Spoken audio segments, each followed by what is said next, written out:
Hey everyone.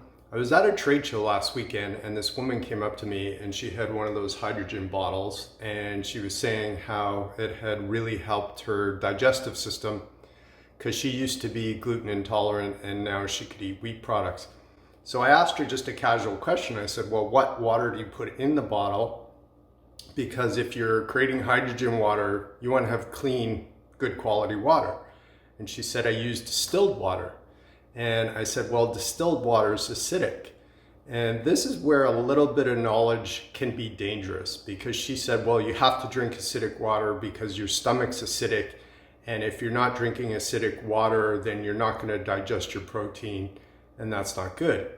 What she didn't know is our stomach has a pyloric valve and it opens when we drink anything with a pH of 8.5 or higher. So when we eat fruits and vegetables, that valve opens and lets them go into our digestive tract where they can digest properly.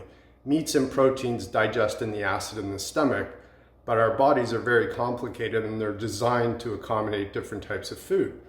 So I went back to the acid and I said, well, why wouldn't you put either regular filtered water, just anything better than acidic distilled water? And she was absolute, have to have acid water.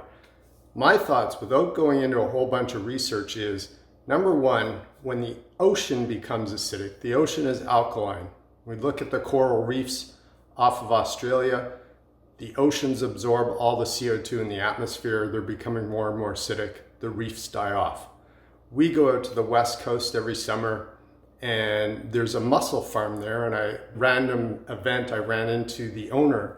And he said the pH of the ocean in their mussel farm has dropped from 8.7 to 8.2, and 50% of the mussels are dying off just from that small drop. Other thing is, if we put acidic stuff in our body, that's going to create over time acidosis and then also osteoporosis because it's going to eat away at our bones. And just like if we have acid rain, it eats away at marble statues. If we're putting acid in our system constantly, it's going to draw calcium out of our bones and make them brittle.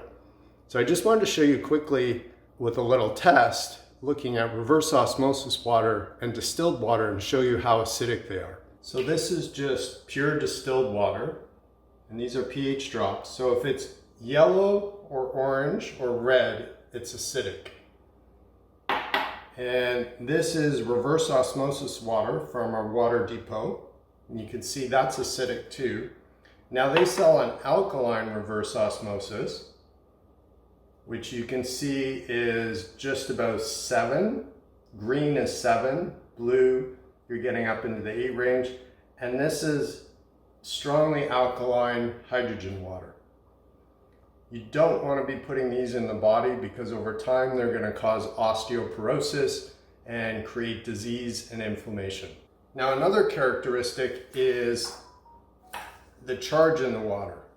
And this is an ORP meter, and basically if the number is positive, what's happening is when we put that water in the body, our cells have a positive charge on the outside. So if you try and put positive charged water into a cell, they repel each other.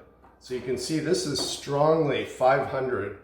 That's not going to absorb in the body. Then we take the reverse osmosis. It's a little bit better. It's in the high 400s. And then we take the alkaline RO water. Again, it's a little bit better, but it's still strongly positive. So you're drinking that, but it's really not absorbing in the body.